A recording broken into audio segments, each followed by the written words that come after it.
কবরের চাপ থেকে কারা রেহাই পাবে? একটি বক্তব্যে শুনেছিলাম কবরের চাপ নাকি সবাইকেই দেওয়া হবে। ভাইরা আমার, কবরের আযাব, বিশেষ করে কবরের প্রথম চাপ, আযাবটা শুধুমাত্র পাপিষ্ঠদের জন্যই হবে, কিন্তু কবরের যে একটা চাপ থাকবে, কবর প্রথমেই একটা চাপ দিবে।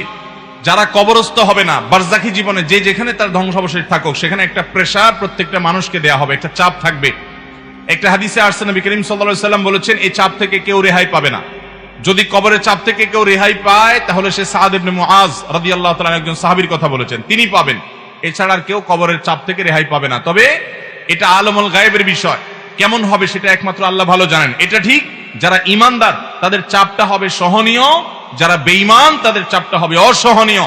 এই জন্যই কবরের এই জগৎটা সম্পর্কে সবচেয়ে বেশি ভয় পেতেন সাহাবায়ে কেরাম এবং খুদ রাসূল আকরাম সাল্লাল্লাহু আলাইহি সাল্লাম সাবধান করতেন। তিনি বলেছেন, কবর হলো আউয়ালু মানাজিলিল আখিরাহ, আখিরাতের প্রথম ধাপ। যে ব্যক্তি এই ধাপে পার পেয়ে যাবে, তারপরে সব ধাপগুলো সহজ হবে ইনশাআল্লাহ। অতএব ভাইরা আমার, কবরের এই চাপ থেকে আসলেই কেউই রেহাই পাবে না। এমনকি মুসলমানদেরকেও, ইমানদারদেরকেও চাপটা দেওয়া হবে, তবে তাদেরটা কাফের এবং পাপিষ্ঠদের চাইতে ভিন্নতর হবে, সহজতর হবে, কিন্তু হবে। সে হাদিস কিন্তু আছে, তার ধরন কেমন হবে সেটা একমাত্র আল্লাহ তাআলা ভালো জানেন। এই জন্যই কবরের এই জায়গাটা নিয়ে আমাদের সব সময় চিন্তা থাকা উচিত, পেরেশানি থাকা উচিত। বিশেষ করে কবরের যে আযাব হবে, সওয়াল জবাব হবে, এগুলো থেকে মুক্ত হওয়ার জন্য, বিশেষ করে আযাব থেকে বাঁচার জন্য আমাদেরকে কিছু আমল করতে হবে। যেমন যারা চগলখড়ি করে তাদের কবরের আযাবের আশঙ্কা বেশি হয়, এই জন্য চগলখড়ি ত্যাগ করা এটা কবরের আযাব থেকে মুক্ত থাকার জন্য পূর্ব শর্ত। আরেকটা হলো পেশাব থেকে ভালো করে পরিচ্ছন্ন হওয়া, পবিত্র হওয়া, ঘর বাড়ি জামা কাপড় শরীর পেশাবে মাখামাখি না করা, যত সম্ভব পেশাব থেকে পরিচ্ছন্ন থাকা। কারণ নবী রাসূলুল্লাহ সাল্লাল্লাহু আলাইহি ওয়াসাল্লাম বলেছেন, ইস্তানজাহু মিনাল বাউল, তোমরা পেশাব থেকে পবিত্র হও ভালো করে, ফাইন্না আম্মাতা আযাবিল কবরি মিনহু, কারণ বেশিরভাগ কবরের আযাব পেশাবের কারণে হয়। এজন্য পেশাব থেকে পরিচ্ছন্ন হতে হবে।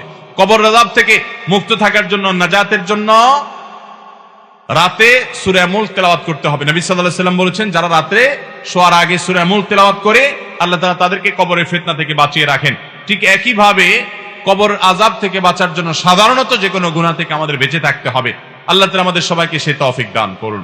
তাহলে ভাইরা আমার, কবরের যে চাপের কথা বলা হয়েছে, হাদিসের ভাষ্য মতে সেটা সকলকে দেওয়া হবে, এমনকি ঈমানদাররাও সেটা থেকে রেহাই পাবে না। এই জন্যই সাহাবায়ে কেরাম অনেক ভয় পেতেন কবরের জগৎ নিয়ে।